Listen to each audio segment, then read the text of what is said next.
So I finished watching Hamster and Gretel episode 9, 9A being the Nightmarionette, and 9B being Abuelita's World. So the villain of 9A, the Nightmarionette, is literally the Nightmarionette, who basically, probably a better way of looking at it, he's not a marionette. Sure, he induces nightmares, but he's no marionette. Probably could come up with a better name, but as we can see with a lot of the villains of Hamster and Gretel, these are people with issues. And creating a supervillain name is definitely one of the issues that he has. We don't know what's really his motivation besides self-esteem, I guess? And he wants to basically have everyone else to be in fear or something like that, so he feels bad about himself. I honestly don't understand. But the point of the episode is Gretel facing her fears, which are basically, things like scorpions, lobsters, anything like that. Anthropods, I believe, is the technical term, with, well, kitchen appliances as heads. Yeah, weird, but then again, she is a kid.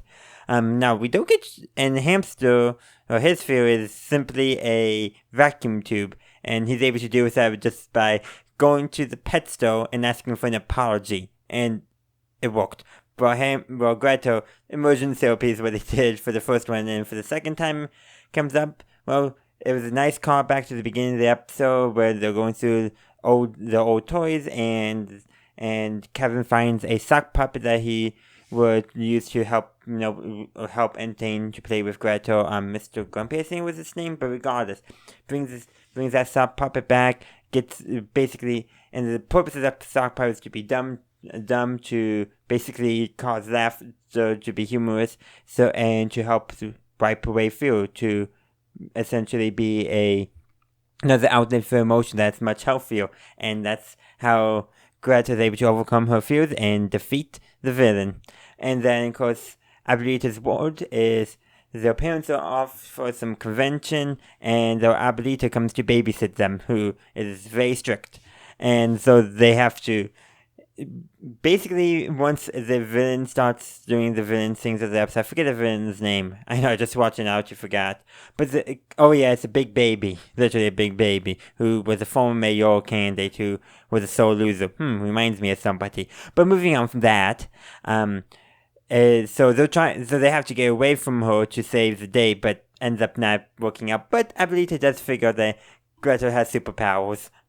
And no, she says she's confused, she's shocked, surprised, but not mad, which is something, but it's kind of interesting.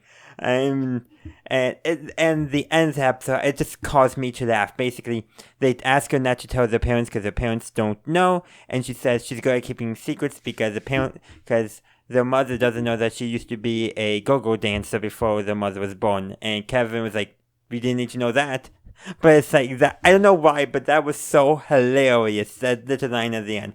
Probably because she's presented as this person who's very strict. So the idea that she would have been more loose at one time, it would be very humorous. That the irony, if you will. I think I'm using that right. But I really did enjoy that last joke. I mean, I just laughed for felt like a minute. It was just so hilarious. I know it wasn't that much of a joke, but I just enjoyed it that much. But those are just my thoughts on this episode. I would love to hear your thoughts in the comment section down below. Thank you for watching this video. I do hope you enjoyed it. If you did, feel free to like, upvote, and share the video. Also consider subscribing and following the channel if you haven't done so yet, and to ring that bell on YouTube to get notified of when new videos release. The link tree in the description links to all my social media. Check it out if you are interested, and once again, thank you for watching, and as always, have a good day, a good night, wherever you are. May the force be with you, always.